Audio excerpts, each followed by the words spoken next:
Hello student. Now today's video lecture we discuss about the representation of graph, how to represent a graph, okay, how to store the graph data into the computer memory. Okay, so representation of a graph is a process to store the graph data into computer memory. The graph can be implemented in the following two ways. Representation of graph क्या होता है? एक process है जिसके through हम graph के data को store कर सकते हैं. कहाँ पे? कंप्यूटर के मेमोरी में. So representation graph is a process to store the graph data into computer memory. So there are two ways here we store the data into the computer memory, that is graph data.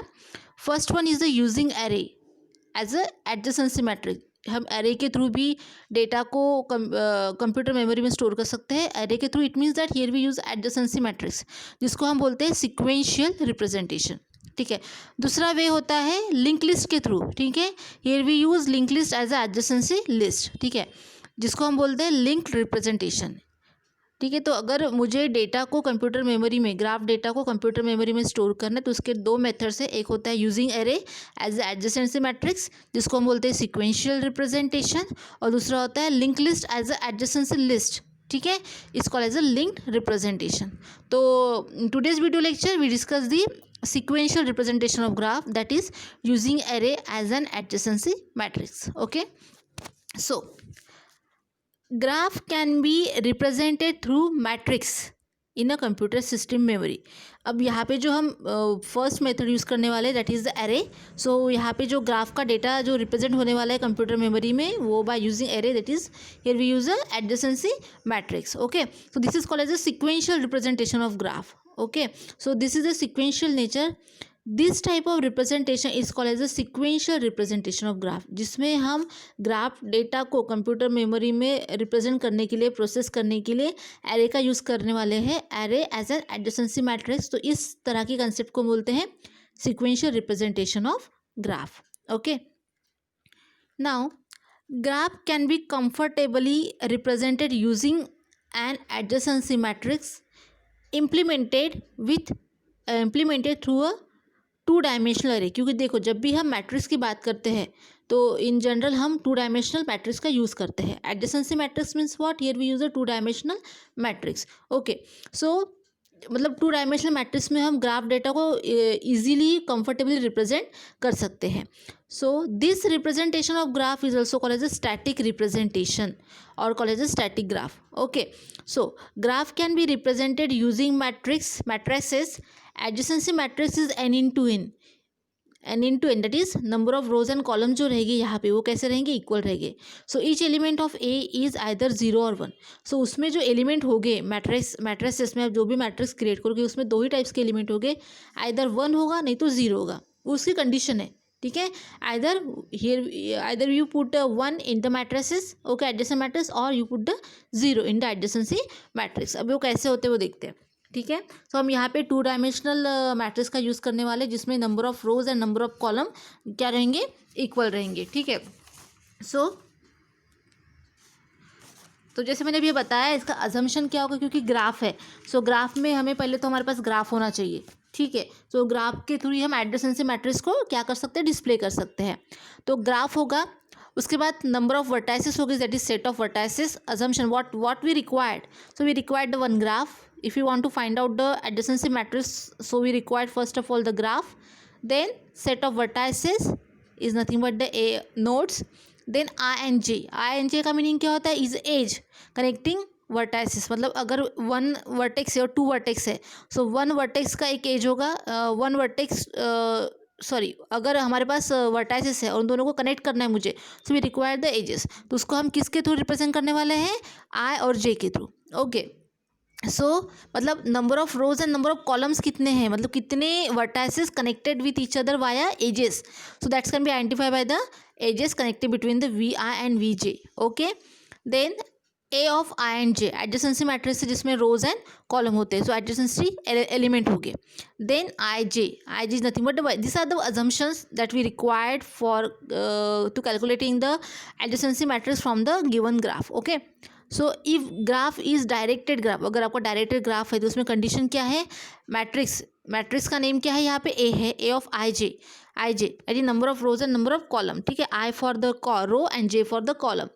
If I J exist, अगर I J exist यानी particular edge है, I J exist का मतलब क्या होता है कि particular दो वर्टेसिस के बीच में अगर एज है, डायरेक्टली कनेक्टेड है। एडजेसेंसी का मीनिंग क्या होता है, neighbouring node, neighbouring vertices, immediately neighbour vertices अगर कनेक्टेड है उसको हम रिप्रेजेंट करेंगे 1 से, अदरवाइज 0। अगर वो पर्टिकुलर एक वर्टेक्स अनदर वर्टेक्स से डायरेक्टली कनेक्टेड नहीं है तो हम उसको रिप्रेजेंट करेंगे 0 से। अगर डायरेक्टली कनेक्टेड है so we can represent as a 1, if not then we put the 0 value. Okay, if G is undirected graph, okay, अगर अनडायरेक्टेड ग्राफ है तो उसमें भी वही है, मैट्रिक्स है जिसमें रोज एंड कॉलम है, I for row and J for column. If I J और जे आई एग्जिस्ट, क्योंकि अनडायरेक्टेड है, डायरेक्शन नहीं दिया है, तो आप उसको आई जे भी रिप्रेजेंट कर सकते हो, जे आई भी रिप्रेजेंट कर सकते हो। Okay, so if I J और जे आई एग्जिस्ट तो हमें क्या करना है, 1, यानी between the two vertices directly connected है, नेबर है विथ ईच अदर, तो उसको हम 1 से रिप्रेजेंट करेंगे, अदरवाइज उसको हम 0 से रिप्रेजेंट करेंगे। ओके, सो ये कैसे होता है अब हम ये पर्टिकुलर एग्जाम्पल के थ्रू देखते हैं। So one example, consider the following undirected graph and provide the adjacency matrix. आपको एक ग्राफ गिवन है, अनडायरेक्टेड ग्राफ है, ठीक है, और आपको एडजेसेंसी मैट्रिक्स उसका फाइंड करना है।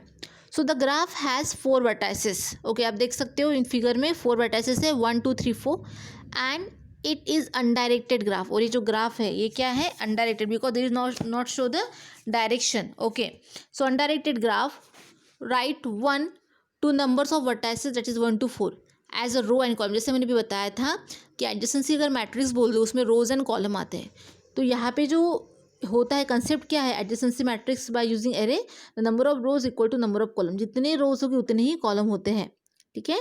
सो यहाँ पे number of rows and number of columns जो रहेगी वो सेम रहेगी।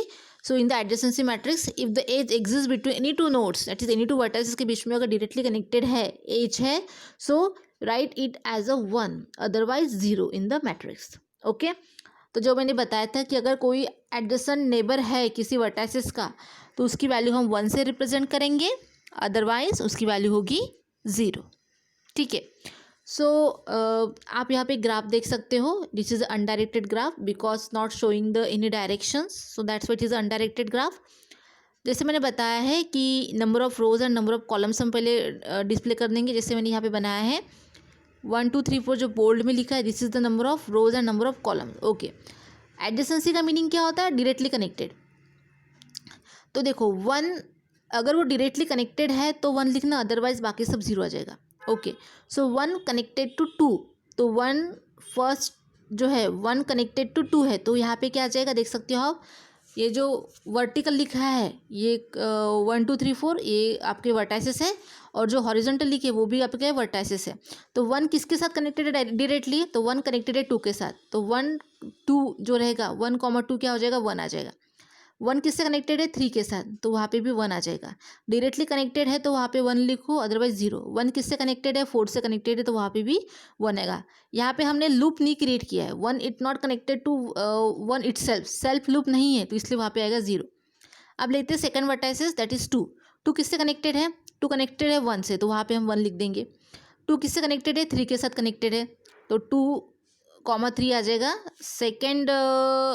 Second row and third column क्या आ जाएगा, 1 आ जाएगा। देन 2 4 से कनेक्टेड नहीं है तो वहाँ पे आ जाएगा 0। मैंने वही बताया कि डायरेक्टली कनेक्टेड है तो ही हम उसकी वैल्यू को 1 से रिप्रेजेंट करेंगे, अदरवाइज वो हो जाएगा आपका 0।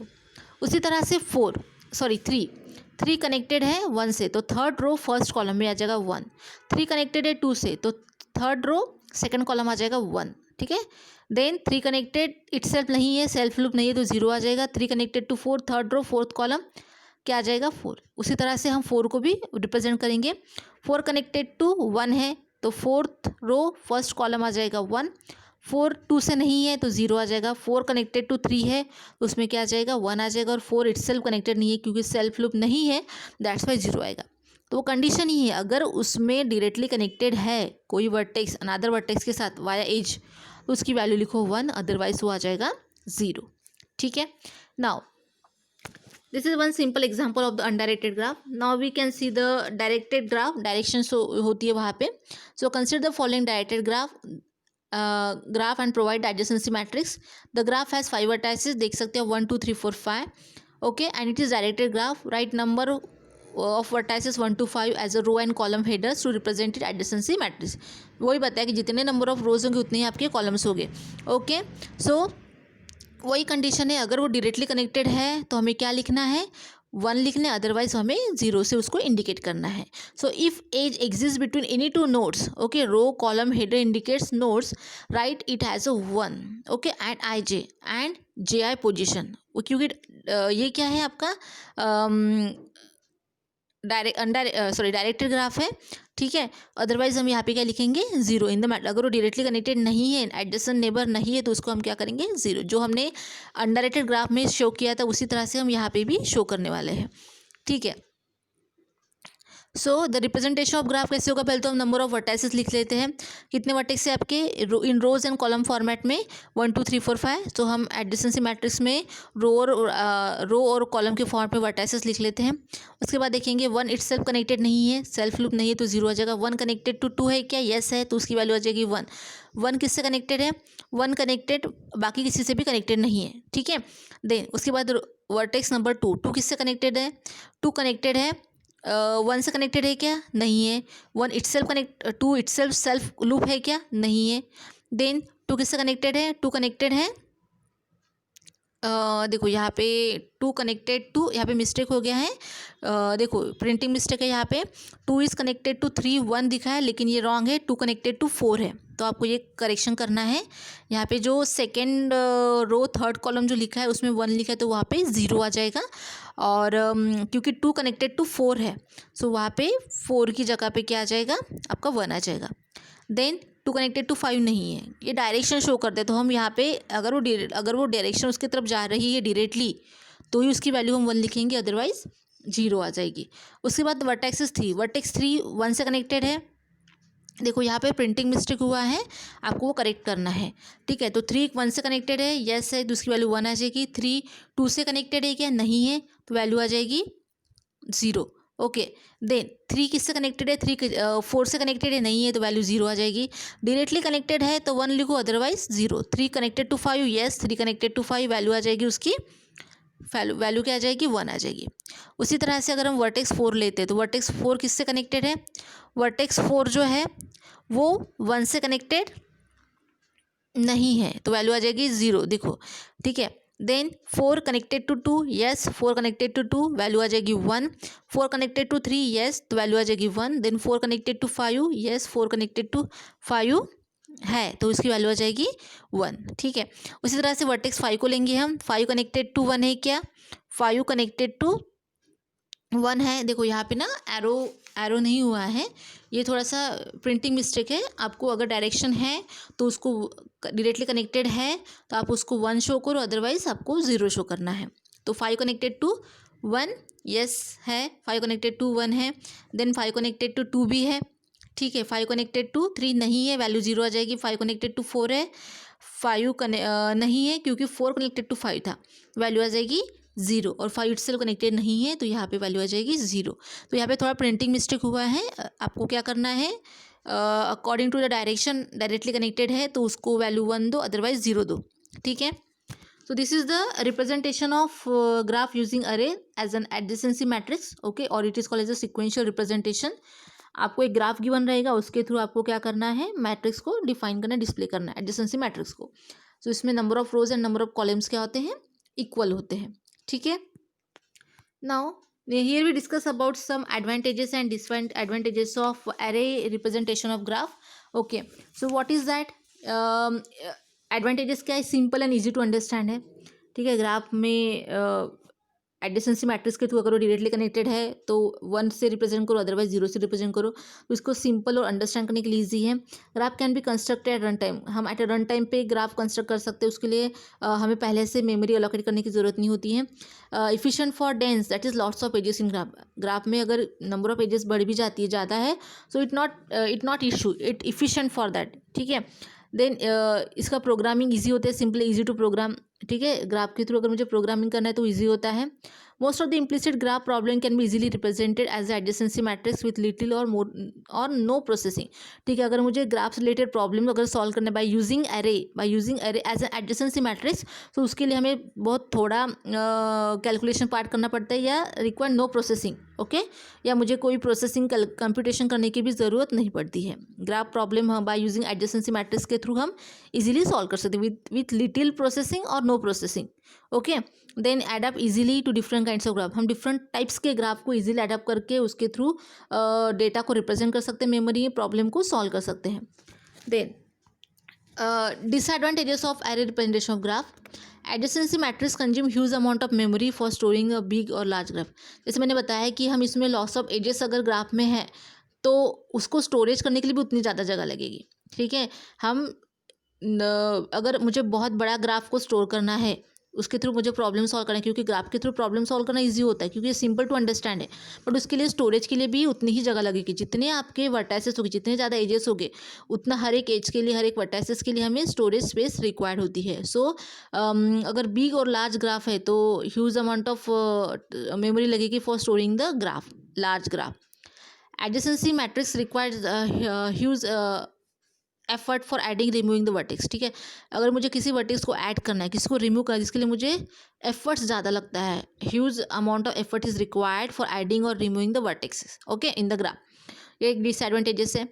Then matrix representation of graph does not keep track the information related to the nodes. ये नोट्स की इन्फॉर्मेशन को स्टोर नहीं करता है. ठीक है, does not keep track the information related to the nodes. Nodes से रिलेटेड जो इन्फॉर्मेशन होती है वो इसको स्टोर करके नहीं रखता है. ये simply vertices and there edges जो होते हैं, ग्राफ होता है, उसको स्टोर करता है. उसके रिलेटेड उस particular each and every note से रिलेटेड इन्फॉर्मेशन जो होती है वो स्टोर करके नहीं रखता है. तो ये एक उसका डिसएडवांटेज हो गया कि it not store the information related to the particular each and every nodes. Then requires that graph access to be command rather than computation. If you want to access the graph, so we require the command. ठीक है, we require the command rather than the computations. We not need to perform any calculations. We require some commands if you want to access the particular graph. Okay, so you know about the commands. What are the command to access the graph? So that's one. It also called as one of the disadvantages for that. Then excessive amount of empty cell also reduce the efficiency of some of the traversal algorithm. if यहाँ पे जो होता है तो excessive amount of empty cells जो होते हैं, मतलब अगर डायरेक्टली कनेक्टेड नहीं तो आप जीरो लिख रहे हो, तो वो जो एम्प्टी सेल्स होते हैं उसके कारण क्या होता है, इस reduce the efficiency of some traversal algorithm, जिसके थ्रू क्या होता है कि जो भी हम ट्रैवर्सल एल्गोरिथम यूज़ करते हैं उसकी एफिशिएंसी कम हो जाती है. ओके, सो जो excessive amount of empty cells जो होते हैं तो उसके थ्रू हमारी जो हम ट्रैवर्सिंग एल्गोरिथम यूज़ करते हैं, जैसे BFS हो गया, DFS हो गया, तो उसकी एफिशिएंसी ये रिड्यूस करवाता है. तो ये डिसएडवांटेजेस हो सकता है. So this is the simple informations about how to represent a graph by using array as an adjacency matrix, or it is also called as a sequential representation of graph. So I hope you understand this video. Thank you.